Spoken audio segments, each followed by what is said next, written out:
숙제는 귀찮다라고 쓰는 것보다 네. 작은 따옴표 안에 숙제는 진짜 귀찮아라고 해가지고 떼어가지고 쓰면은 훨씬 더 생생하다라는 거예요. 직유법, 은유법, 관용 표현, 속담 이런 거 다 6학년 때 나오거든요.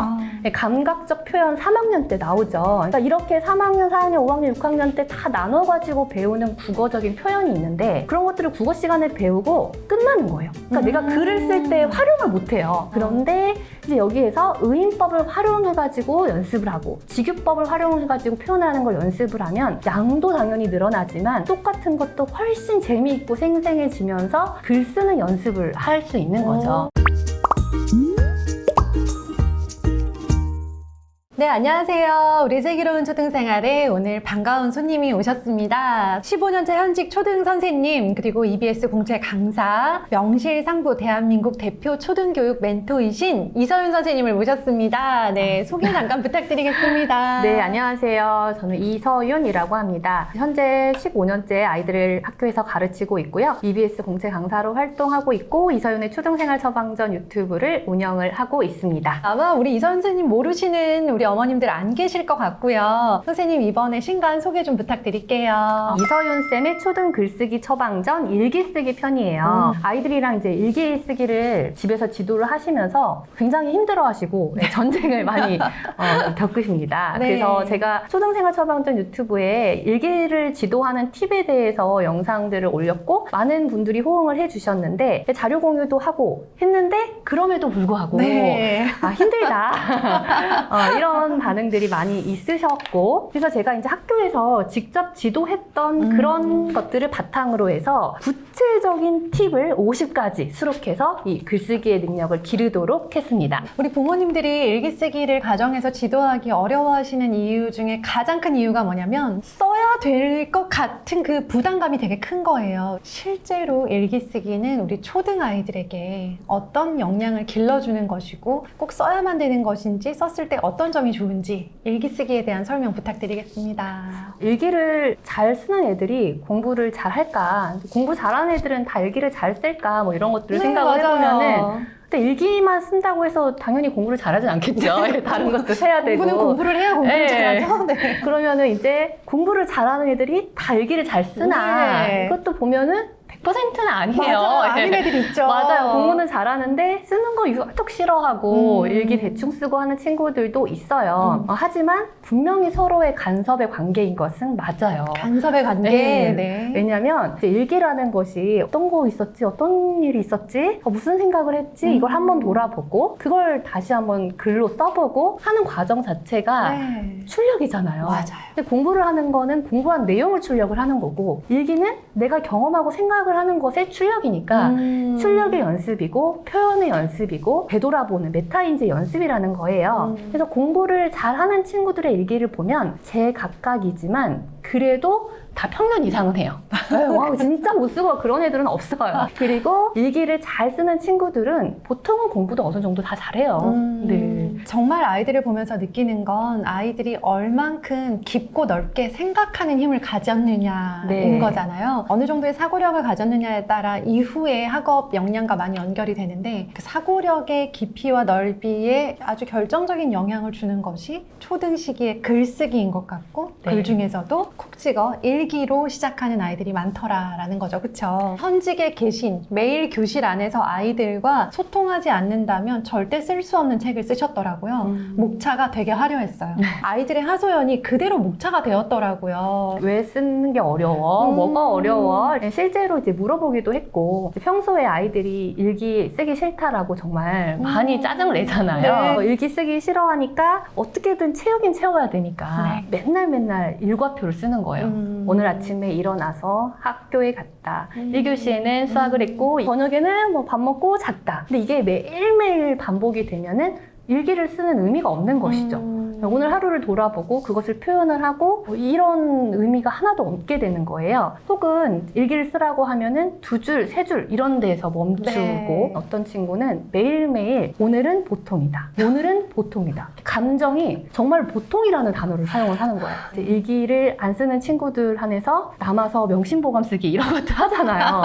그러면은 아이들이 일기 쓰느니 차라리 명심보감 베껴 쓸래요. 이렇게 말을 하는 거예요. 거예요. 그러니까 아이들이 어떤 부분에서 힘들어하는가에 대해서 고민을 하고 그 고민을 50가지로 싣고 풀어보려고 했습니다. 네, 우리 부모님들이 가장 집중하셔야 될 그런 이야기일 텐데요. 처방이 50가지가 담겨 있는데 그 중에서 거의 모든 학년에 담임을 할 때마다 아이들에게 들었던 고민이에요. 이 고민은 어떻게 해결하면 좋을까요? 라고 하는 대표적인 고민들이 있을 것 같아요. 네. 그 고민들 대표적인 사례들을 3가지 정도 설명해 주시고 이럴 때 어떻게 하면 좋을지 처방까지 한번 선생님께 부탁드려 보도록 하겠습니다. 첫 번째는 쓸 게 없어요.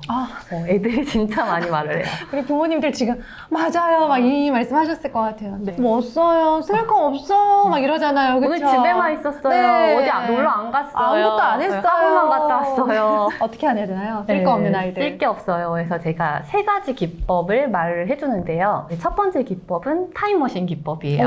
오. 그러니까 타임머신을 타고 오늘 있었던 일을 한번 쭉 다시 장소를 옮겨보고 시간을 옮겨보면서 생각을 하는 거죠. 그 다음에 두 번째 기법은 사진기 기법이에요. 오늘 있었던 일을 일과표처럼 나열을 하고 너무 단조롭게 쓰거나 너무 많이 쓰거나 이런 친구들 모두에게 오늘 하루에 있었던 일 중에서 사진 딱 한 장만 찍어봐라. 그 다음에 그 사진을 확대를 시켜보는 거예요. 계속. 그러니까 오늘 저녁에 엄마랑 같이 된장찌개를 먹었어요. 그러면 된장찌개를 먹은 사진 딱 한 장을 찍으면 평소에 밥 먹는 거 항상 있었던 너무 일이잖아요. 평범한데요? 네. 네. 거기를 확대시켜 봤더니 된장찌개 안에 두부도 들어있고 호박도 들어있고 된장이 아주 잘 네. 풀어져 있고 오늘따라 뭐 맛있었고 계란말이도 옆에 있었고 이런 내용들이 보이는 거죠. 그것들을 일기로 옮겨보는 겁니다. 그리고 또 3번째로 할 수 있는 게 외계인 기법이에요. 네가 지구에 처음 외계인이라고 생각을 해봐. 그러면은 생각보다 신기한 게 굉장히 많이 있을걸? 뭐가 이렇게 신비로운지 한번 생각을 하고 그거를 좀 일기로 옮겨보자. 이렇게 해서 글감을 찾게 하고요. 그 다음에 이제 2번째 같은 경우에는 표현을 알려주는데요. 왜냐면 채울 수가 없어요. 채울 만한 양이 안 나오는 거예요. 분량의 문제죠. 네, 쓸 네. 게 없어요는 글감의 문제고 채울 게 없어요라는 거는 분량의 문제, 네. 표현의 문제인 거예요. 근데 같은 일도 어떻게 표현을 하느냐에 따라서 분량은 달라지거든요. 그쵸. 가장 효과를 많이 보는 것은 큰 따옴표와 작은 따옴표를 원활하게 사용을 하게 하는 거예요. 어떤 의미죠? 외식을 했다. 엄마랑 아빠랑 돼지갈비를 먹었다. 이렇게 쓸 수도 있지만 서윤아, 우리 오늘 돼지갈비 먹으러 갈까? 좋아요. 하고 우리는 식당으로 갔다. 벌써 3줄 됐어요. 네. 한 줄이 3줄 되는 마법입니다. 그쵸. 네. 그리고 훨씬 더 생생하고 훨씬 더 재미가 있죠. 그리고 진짜 숙제는 귀찮다라고 쓰는 것보다 네. 작은 따옴표 안에 숙제는 진짜 귀찮아 라고 해가지고 떼어가지고 쓰면은 훨씬 더 생생하다라는 거예요. 직유법, 은유법, 관용표현, 속담 이런 거 다 6학년 때 나오거든요. 감각적 표현 3학년 때 나오죠. 그러니까 이렇게 3학년, 4학년, 5학년, 6학년 때 다 나눠가지고 배우는 국어적인 표현이 있는데 그런 것들을 국어 시간에 배우고 끝나는 거예요. 그러니까 내가 글을 쓸 때 활용을 못해요. 그런데 이제 여기에서 의인법을 활용해가지고 연습을 하고 직유법을 활용해가지고 표현하는 걸 연습을 하면 양도 당연히 늘어나지만 똑같은 것도 훨씬 재미있고 생생해지면서 글 쓰는 연습을 할 수 있는 거죠. 저도 이제 글을 쓰려고 하면은 처음에는 별로 생각이 안 나요. 처음부터 생각이 나서 막 글을 한 권씩 쓰는 게 아니잖아요. 극공감. 맞아요. 네. 이 한 권은 어떻게든 채워야 되고 원고를 채워야 되니까 계속 쥐어짜고 막 생각을 하다 보면은 내가 생각이 확장이 되고 분량도 채워지는 것이기 때문에 제가 학교에서도 2줄 일기, 3줄 일기 이런 거 안 하고 어떻게든 10줄 일기를 10줄 채우기 네. 너무 중요하죠. 2학년 이상이면은 최대한 10줄 이상을 채워보자. 그러니까 2학년 이상일 때는 선택권은 줘요. 10줄 이상을 채울 수도 있고 안 채울 수도 있다. 근데 3학년 이상은 강제적으로 10줄 이상은 무조건 채우자. 이런 식으로 지도를 하고 있는데요. 그래서 2번째는 분량 채우기를 네, 표현 채웠습니다. 처방전. 네, 표현 처방전 여기 30가지가 들어있어요. 네.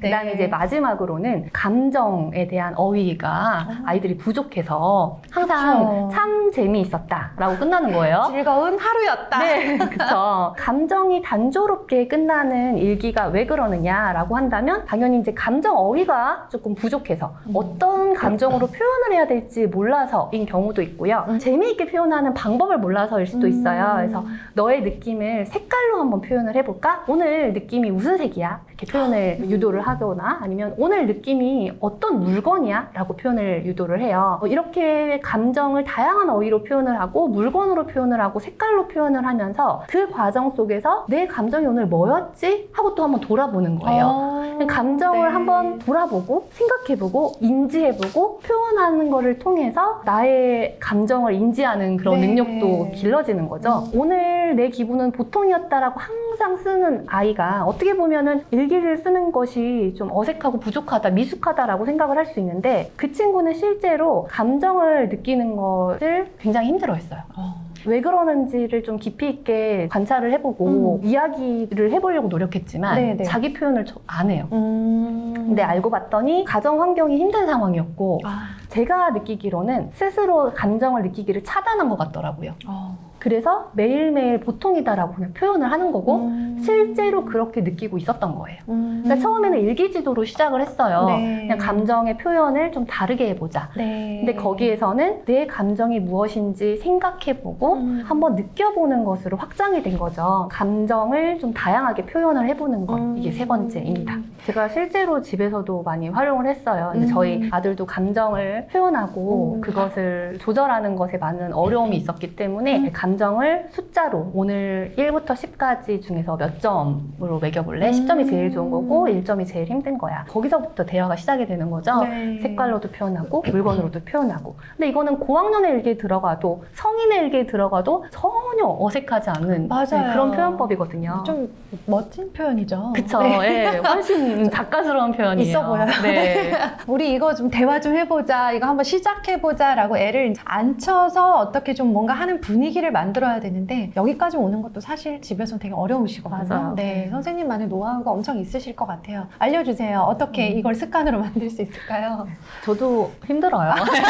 이것저것 해보는 건데 일단 첫 번째는 프로젝트처럼 하라. 이거는 이제 제가 제 스스로 쓰는 방법이에요. 프로젝트? 이번 한 주는 운동을 하는 주 혹은 이번 한 달은 그래도 좀 운동을 해보는 한 달 이런 식으로 좀 끊어가지고 가요. 목표를 작게. 네. 핵심 목표를 여러 개를 두면은 다 못하더라고요. 그래서 딱 하나를 둬가지고 저희 아들하고도 그런 식으로 계획을 짜요. 방학 같은 경우에는 이런 프로젝트를 계획을 하기 아주 좋은 그쵸. 시기죠. 네. 그래서 이번 방학 때는 다른 거는 다 놔두고라도 일기 쓰기는 꼭 해보는 그런 방학 이런 식으로 프로젝트로 해서 보상도 걸어야 되겠죠. 당연히 그쵸. 예, 보상도 네. 같이 걸어가지고 해보는 거. 또 두 번째는 이렇게 뭔가 단기적으로 몰입하는 거 말고 좀 넓게 편하게 가고 싶다 하실 수 있어요. 그러면 매일매일 일기라고 해서 쓰지 않고 아이한테 제일 부담 없는 하루를 네가 정해. 일기를 쓰는 요일 하루를 정해. 일기를 써야 된다는 정해진 거지만 그 요일을 정하는 건 아이에게 선택권을 주는 거죠. 주 1회 정도로 좀 넓게 가져가는 것도 방법으로 좀 생각을 해볼 수가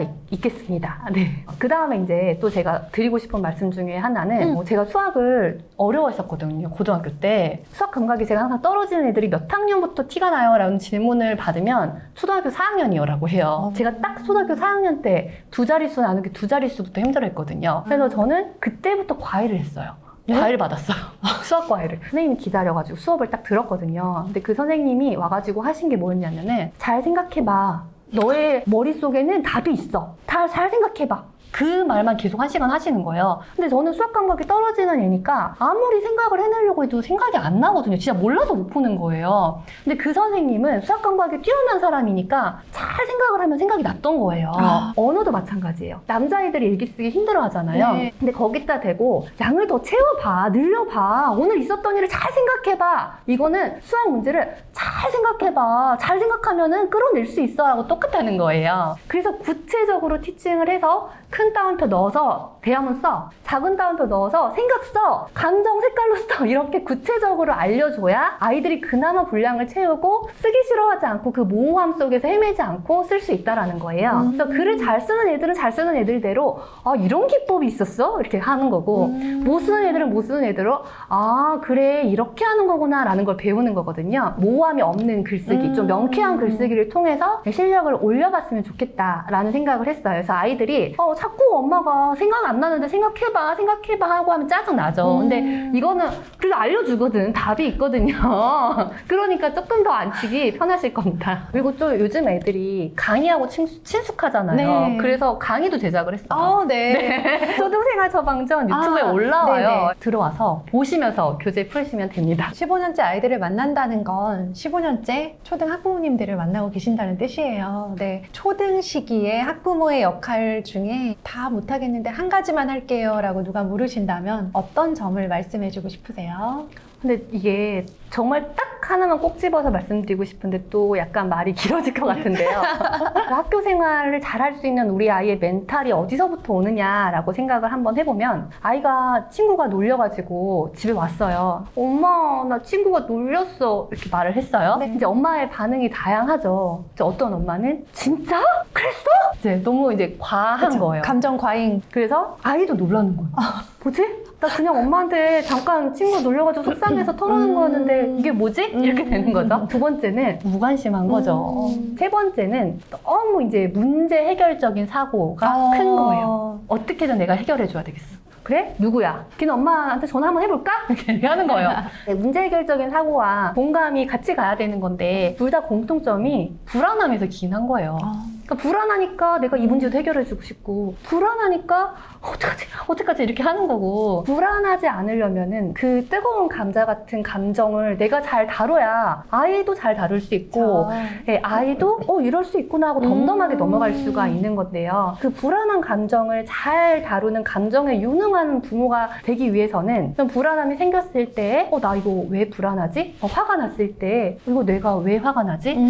서운한 건가? 어떤 욕구에서 기인한 거고 어떤 감정에서 기인한 건지 한 번쯤 돌아보고 내 마음에 공간과 여유가 있어야 아이한테도 그런 여유가 나오고 불안함을 좀 다룰 수 있는 능력이 생기는 거죠. 저희 반 아이가 하는 말이 엄마가 네 알아서 해 라고 하는 말이 제일 무서워요. 선생님 이렇게 말을 하거든요. 왜? 네 알아서 하라고는 좋잖아. 네 알아서 해 하고 알아서 하면 혼나요. 근데 이게 많이들 공감을 하실 거예요. 네 알아서 해. 이게 네가 알아서 내 답을 찾아 이거거든요. 너 알아서 엄마 마음에 쏙 들게 해. 네, 그렇죠. 이중 메시지인데 그 이중 메시지도 결국에선 불안해서 기인한 거죠. 그쵸. 그러면 아이가 자율적으로 판단을 하지 못하게 되고 스스로 판단을 못하니까 책임지는 연습을 못하게 되고 단단하고 독립적인 어른으로 성장을 하기 힘든 거가 되겠죠. 모든 것이 불안함을 잘 다루고 내 감정에 좀 능숙해지기 위해서 내 감정을 돌아보고 내 욕구를 돌아보는 그런 여유 있고 단단한 엄마가 되기 위해서 저도 노력을 하고 있습니다. 저도 굉장히 힘들어요. 근데 노력을 하면은 조금씩 나아지는 거는 같더라고요. 맞아요. 그냥 난 원래 이런 사람이야. 이거보다는 그래서 내가 어떤 점을 좀 개선하면 아이에게 좀 나은 부모가 될 수 있을까. 그러면서 우리가 성장하는 것 같아요. 맞아요. 그렇죠. 네. 네. 선생님을 전 오랜만에 봤는데 초등 학부모가 되셨어요. 많은 경험들을 통해서 또 교실의 아이들을 그 사이에 또 많이 만나시고 학부모님들을 만나면서 정말 성숙하고 단단해지셨구나라는 생각을 했고요. 무엇보다는 아무리 생각해봐도 일기를 잘 쓸 수 없는 아이들에게 잘 쓸 수 있는지를 속 시원하게 처방해 주신 이 책 정말 많은 분들께 도움될 것 같아서 선생님 정말 큰일 하셨고 너무 감사하다는 말씀 드리고 싶습니다. 네. 앞으로도 좋은 책 많이 써주세요. 네, 이게 일기에다가 쓰면서 행복한 추억을 아이들이랑 많이 쌓으셨으면 좋겠습니다. 네, 감사합니다. 네, 감사합니다. 안녕히 계세요.